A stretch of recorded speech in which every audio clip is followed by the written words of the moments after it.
Then plasticity. So as machining involves very high strain rate and high temperature. It is not like tension test. Okay, we'll compare here.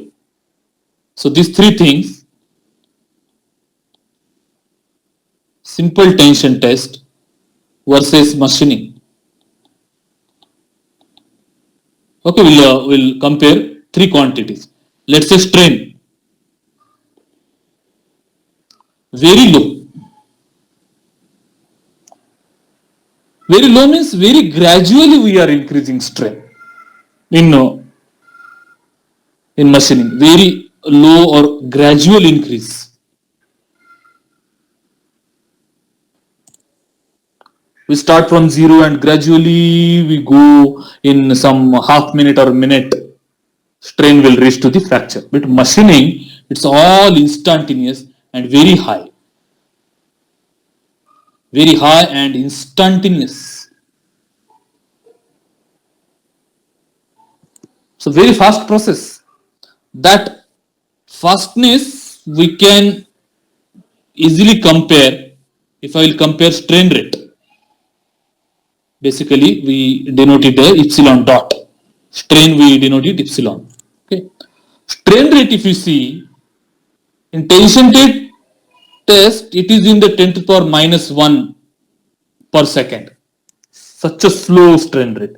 See, machining 10 to the power 3 to 10 to the power 5 per second. You can see how fast this process is. The unit is per second. Okay. Strain rate. So can you imagine with such a slow strain rate in tension test and such a high strain rate in machining 10 to the power 3 to 5, we cannot use same constitutive behavior for both tension test and machining model.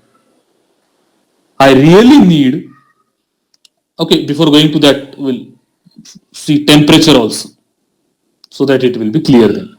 Temperature, basically simple tension test performed at room temperature. Right?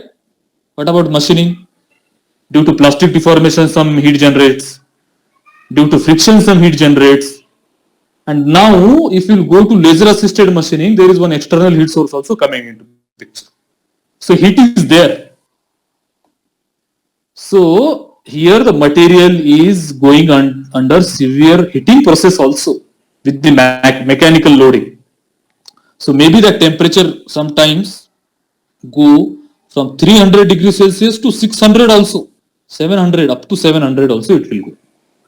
So basically, compared to tension test, temperature is essentially higher in machining. So why we are taking reference of tension test? Because that is something well known and well accepted test. So it is very easy for a beginner to think what kind of machining process is, how rigorous it is. Strain is very high, it is very high strain rate process, and this is thermo-mechanical process. Temperature is also involved, mechanical loading is also involved. So I need a plasticity model which will take care of all these. So one of such thermoelastic viscoplastic material constituted model given by Johnson Cook. It involves, see, the first part basically taking care of strain value, second part of the equation taking care of strain rate because that is epsilon dot, I told you. The third part is taking care of temperature T. So basically now your flow stress sigma bar is a function of your strain.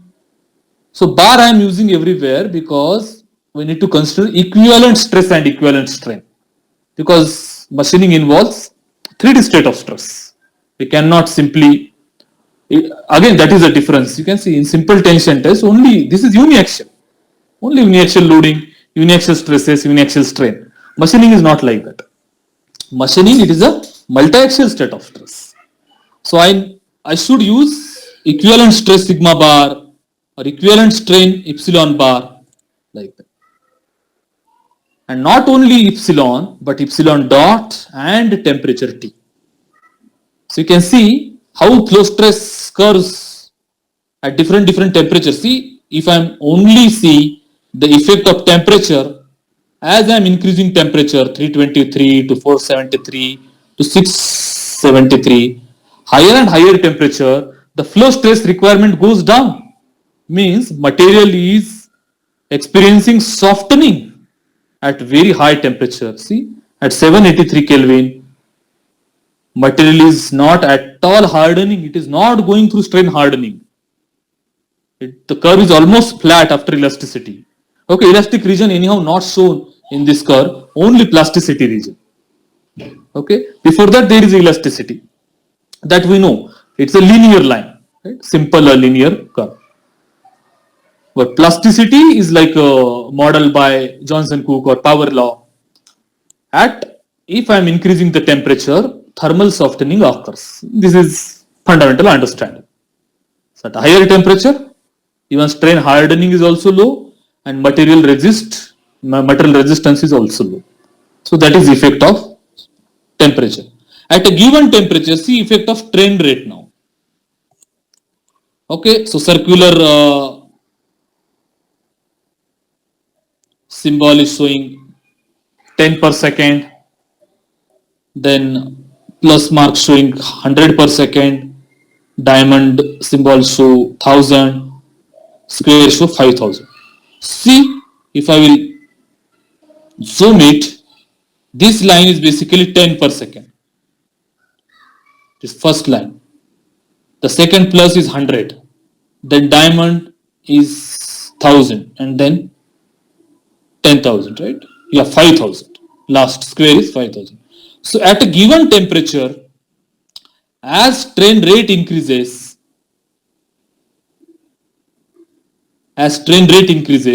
flow stress basically increases. So direct relationship. Temperature inverse relationship. If temperature increases, flow stress reduces, and if strain rate increases, flow stress increases. So both of these things taken care by Johnson Cook material model. And the good thing is that this model is inbuilt in most of the commercial softwares, including Abacus.